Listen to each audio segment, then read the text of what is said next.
Muy buenos días, querido público televidente de su programa, la revista Tele 15. Sean todos bienvenidos a este segmento Salud por Dos.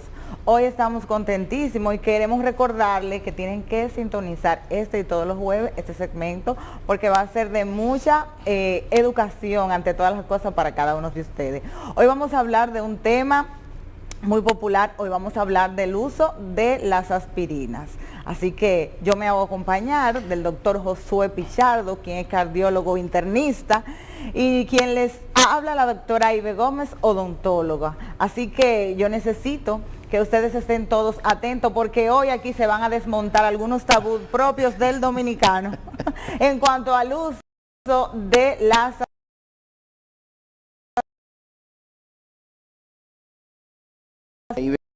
Buenos días a todos ustedes, gracias por permitirme en esta mañana con ustedes y penetrar a sus hogares.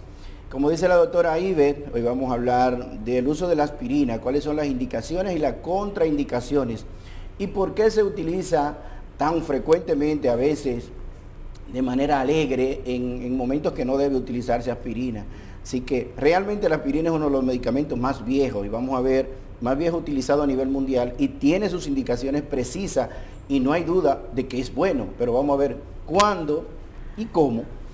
¿Cuáles son esos pacientes, Pichardo, que está indicado en ello el uso de las aspirinas? Yo sé que no requiere de ninguna prescripción médica, es de venta libre, entonces vamos a ver para que nuestros oyentes, nuestros televidentes aprendan un poquito cuáles son esos pacientes que sí pudieran utilizar las aspirinas.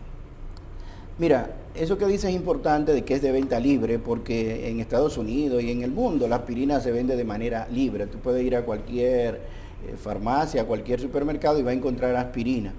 Sin embargo, hay un grupo especial para utilizarla y hay otras personas que no deberían utilizar aspirina si no es indicada por su médico. ¿Cuáles son los pacientes que deberían usar aspirina? Realmente aquellos pacientes que tienen una protección esencialmente cardiovascular, porque la aspirina es uno de esos medicamentos denominados antiagregantes plaquetarios. ¿Qué significa eso? Nuestras plaquetas, que son los elementos de la sangre que tienen que ver con la coagulación sanguínea, o sea, si uno se hace una pequeña herida, esas plaquetas automáticamente van a esa área y se pegan una con otra. Entonces la aspirina lo que tiene o lo que hace es que inhibe esa pegajosidad, o sea, inhibe que las plaquetas se peguen unas con otras. Por lo tanto, aquellos pacientes que pudieran tener ese efecto trombótico aumentado, pues entonces la aspirina tendría el beneficio justamente de evitar que se formen coágulos, que se formen trombos. Y por eso en los pacientes cardiovasculares que tienen antecedentes de que han hecho un infarto, en los pacientes que han hecho un stroke, o sea, un accidente cerebrovascular o como comúnmente se conoce como un ACV, esos pacientes entonces pues tienen la necesidad de estar utilizando este medicamento. Y eso es lo que se denomina en la utilización de la aspirina prevención secundaria. ¿Cuál es la situación? Que a veces la queremos utilizar de manera muy amplia como prevención primaria. ¿Qué significa eso? Ahí vamos, Josué, ahí es que vamos, porque la gente de manera alegre usa las aspirinas. Yo tengo, por si acaso. También no tienen ningún tipo de problema, pero por si acaso puede llegar algún problema, entonces vamos a usar aspirina. Justamente ahí es que está el detalle. O sea, hay personas que por si acaso me dé algo, si me dolió el pecho, si me dolió el estómago, si me duele la cabeza, porque el vecino la toma, porque mi abuela la tomaba, porque me la daban cuando niño, voy a usar una aspirina a veces de manera muy rutinaria sin tener una razón real. Entonces, eso de utilizar aspirina como prevención primaria, ¿qué significa eso? O sea, que si a ti no te ha dado ningún evento, si no has tenido ninguna condición, utilizar aspirina por si acaso me pueda dar, no está claramente establecido y no está indicado de manera médica, científica, objetiva. O sea, solo en aquellos pacientes, como les digo, en utilización de prevención secundaria en aquellos pacientes que han tenido un evento. No hay duda de que la aspirina es un medicamento noble, es un medicamento bueno, ayuda a prevenir eventos cardiovasculares e incluso cuando un paciente tiene un evento agudo, que tiene un dolor de pecho que es considerado isquémico, que tiene angina de pecho, angina inestable, pues se le da una dosis de carga de aspirina, que en ese momento incluso esa carga de aspirina no debe ser tomada, sino que esa carga de aspirina los médicos la recomendamos en el momento que el paciente la necesita y que es evaluado y que realmente tiene síntomas claros y que se ha evaluado eléctricamente, o sea, un electrocardiograma, y hay evidencia de que el paciente sí está haciendo un síndrome coronario. En ese momento el paciente debería masticar la aspirina, incluso no una dosis tan pequeña, y veremos más adelante que la dosis también que se utilizan son diferentes en un momento y otro de la aspirina. Josué, y en cuanto a la parte de la contraindicación, por ejemplo, no contraindicación, sino te lo digo porque en la consulta odontológica a veces tenemos que suspender las aspirinas durante aproximadamente una semana para nosotros poder hacer algunos procedimientos odontológicos. Cuéntanos a ver, ¿cuándo nosotros vamos a suspender, cuándo es eminentemente necesario suspender las aspirinas? ¿Y en qué paciente podemos hacerlo? Mira, como te explicaba inicialmente, la aspirina es un antiagregante plaquetario, y si tú vas a hacer algún procedimiento odontológico u otro procedimiento médico quirúrgico, va a tener que suspender el medicamento o la aspirina mínimo 7 días previos, de 7 a 10 días previos. Eso tiene una razón médica, lógica. El intercambio plaquetario, o sea, la vida media de las plaquetas es más o menos unos 10 días. Eso significa que si tú estás tomando aspirina, aunque tú te tomes una aspirina en el día de hoy, tú tienes efectos de la aspirina hasta 7 días después. Por lo tanto, esas plaquetas tienen cierto nivel de inhibición de la pegajosidad, de la agregación plaquetaria. Entonces, si tú vas a hacer un procedimiento que amerita corte, que amerita laceración, que amerita extracción odontológica, pues entonces tendría que tenerse esa precaución. Hay un grupo de pacientes que hay que tener cuidadito porque en ellos hay que correrse el riesgo de trabajar bajo ese tipo de riesgo con hemorragia. Exactamente. Vamos a hablar un poquito de eso, porque eso sí suena interesante, bilateral a las dos disciplinas, Josué, porque a veces en el área de la odontología hay pacientes, Josué, que quizás por la falta de preparación en el campo de lo que es este tipo de eventos a nivel odontológico, entendemos que el paciente es una bomba de tiempo que se nos puede detonar en las manos. Y yo creo que es bueno tomarlo con este nivel de responsabilidad, pero lo mejor es saber manejar el paciente. ¿Cuándo y cómo vamos a hacer esto? ¿Cuándo es eminentemente necesario trabajar con este tipo de hemorragia durante el procedimiento? Así es. Por eso te digo que existen así un grupo de pacientes especiales que va a ser difícil o complicado tú suspenderle la aspirina. ¿Por qué? Si son pacientes que han hecho un infarto reciente y que se han llevado a hemodinamia, que se le haya realizado un cateterismo y se le haya colocado stent, ese es un paciente entonces que hay que tener cuidadito, por lo menos en los primeros 6 meses de suspenderle la aspirina. Idealmente esos son pacientes que van a estar antiagregados de manera completa, entiéndase, con una aspirina más otro medicamento antiagregante denominado clopidogrel, ¿sí? U otro de ellos, porque existen varias de esas moléculas en el mercado, que dependiendo del paciente, el hemodinamista o el médico cardiólogo va a definir cuál utilizar y cuál no. Entonces, esos pacientes, si se le ha colocado un stent, no puede suspenderse la aspirina en esos primeros por lo menos 3 a 6 meses, idealmente un año.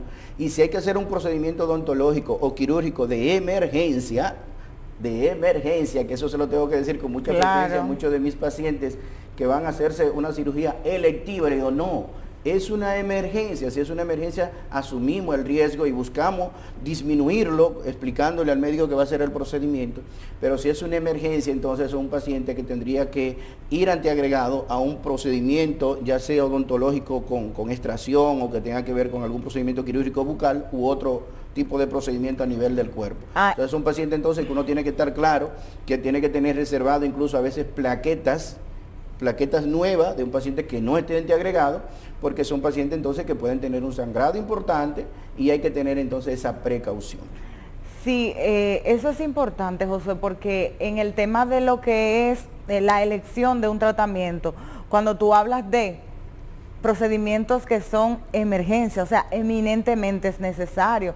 Y en la odontología hay que gracias a Dios estamos exterminando y erradicando ese tipo de comportamiento, pero población a veces al requerir un tratamiento endodóntico opta por hacerse la extracción. Dice, ay no, eso es demasiado doloroso, doctora, mejor sáqueme esa muela. Y yo digo, verdaderamente, que la gente no sabe el valor de los dientes hasta que no lo pierde. En un próximo segmento vamos a hablar de esos temas, porque vamos a evitar los procedimientos quirúrgicos en la mayor posibilidades, o sea, evitar tener que llevar un paciente a hacer procedimientos quirúrgicos si tiene una condición como esta de la que tú detallas. Así es, así es. Y hay que tener también cuidado con algunos pacientes. Tú me preguntabas ahorita de cuáles serían los efectos secundarios y cuáles serían los pacientes que deberían utilizar o no la aspirina de acuerdo a su condición. Hay que tener cuidadito también a aquellos pacientes que tienen alguna condición gastroenterológica, que hayan tenido un proceso de gastritis, que tengan una úlcera gastroduodenal. Esos son pacientes que hay que tener precaución porque la aspirina, aunque es un medicamento noble, como le digo, pues también puede convertirse en un momento dado en un enemigo, en el sentido de que si hay una condición de este tipo, ese paciente puede tener un sangrado importante, gastrointestinal, o puede complicar la existencia de una úlcera gastroduodenal.